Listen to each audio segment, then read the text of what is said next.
بتشوفي ان انتي عشان بنت فنان كبير آه. زي محمود ياسين الله يرحمه، الله يرحمه. بتشوفي ان ده سهل لك امور كتير في حياتك الفنيه؟ بالعكس، لا، يعني اللي فاهم ان ده سهل لرانيا محمود ياسين حاجات غلط، مفهوم خاطئ. completely لا شيء، لا يعني بالعكس. ده اولا كل اللي انا كسبته من الحته دي محبه الناس لابويا. الناس بتحب ابويا قوي طبعا. لكن انت فكرك ان انا ابويا مثلا كان بيرفع سماعه التليفون على حد يقول هاتوا بنتي؟ خالص، لا يمكن. دي كانت من المستحيلات عنده. العصيان ده كان دور نورهان مش دوري، ونورهان اعتذرت لان كان عندها عمل جاي لها بطولتها، فراحت تعمله واعتذرت عن الجزء الثاني. فالدور حتى مكتوب بحلاوته الجامده دي والفججان اللي فيه والصعوبه والسيطره، وان هي بتتحول 360 درجه من بنت كيوت هاديه ناعمه ما بتعملش اي حاجه خالص ولا بتفتح بقها لواحده قادره وفجره وطماعه وعايزه تحط كل حاجه في ثروه جدها، تحطها عندها هي، تبقى عندها هي اللي مسيطره عليها. فمن شخص مسالم جدا لشخص شرس جدا. فحتى الناس فاكره ان الدور ده اتكتب لي، لا ما اتكتبليش، الدور ده دور نورهان. حطيتي فيه بقى كمان، حطيتي ان انت بقيتي شريره. ايوه ده خلاص. مسك فيا وهو يميها بقى. ده الافيه العالي انا كنت لسه بقول لك عليه. لما جيت اقول له ده انا استاذ سبعاوي بقى، على فكره استاذ سبعاوي بعت لي ورق من وراه، دي كانت برضو من الحاجات أصلاً. الكوميديه اللي احب دايما احكيها يعني. كلمني قال لي هبعت لك الورق من ورا الاستاذ محمود. الاستاذ محمود لما طرحت اسمك زعق لي وقال لي لا رانيا ما تعملش الدور ده، رانيا الناس هتكره رانيا من الدور ده، ورانيا لسه في بدايتها وكنت بقى لي 2 قاعده وراجعه. فقال لي لا ده كانك بترجعي من اول وجديد، فحرام عليكي انك انت تاثري يعني على الناس بدور شرير، وده دور سبايسي قوي وهيلفت النظر. ما بقولكيش لا، انما انا خايفه الناس تكرهك، لان البنت اللي كانت عامله اللي هي الشخصيه بتاعت ناهد اللي في الجزء اللي قبليه ملهاش علاقه بدي خالص. دي خالص خالص. فهيفتكروا ان ده انت اللي معمول لك انت.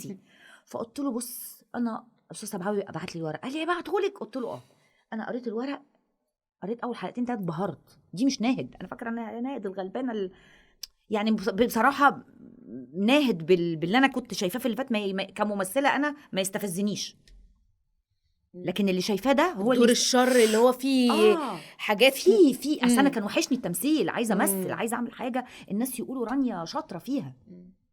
مسك فيا ناهد بقى، كل ما حد يقول شريره وحشه أنا لا خلاص مصدقه ان انا شريره. طب الحمد لله يبقى انا عملت الدور كويس. طبعًا. الحمد لله. يقول لي طبعا عملتيه كويس بس كنا بنتغاظ منك. طيب ماشي اوكي اتغاظوا بقى، بس دي مش انا. بس دي وجهه نظر بوبي.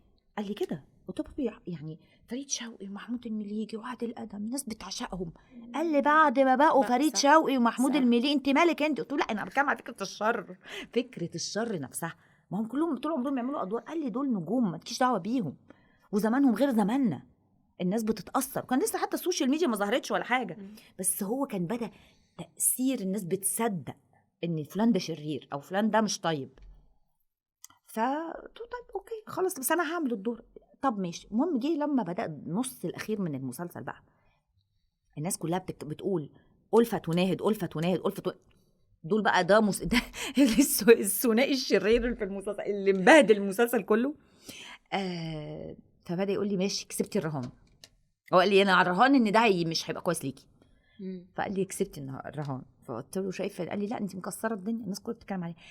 كمان يعني شيء بالشيء يذكر، استاذ عادل امام كلمني يوميها قال لي ايه لك. برد. فايه كان طلع برايفت نمبر. فالبنت جت المساعده بتاعتي قالت لي مدام رانيا يظهر موبينيل عايزين الفاتوره اعمل لهم بلوك يا بنتي، اعمل لهم بلوك. فقلت لها ايه ماشي ردي. فقالت لي بصي حضرتك في واحد، انا رديت حضرتك بس واحد بيقول لي انه عادل امام. طبعا اكيد حد بيهزر. فقلت لها البنت نفسها مش مصدقه يعني استاذ عادل امام هيكلمني ليه؟ يعني يكلم بابي مش هيكلمني انا يعني. قلت لها هاتي هيكون استاذ عادل امام. قالت لي على فكره هو شكله صوته بس انا مش قادره.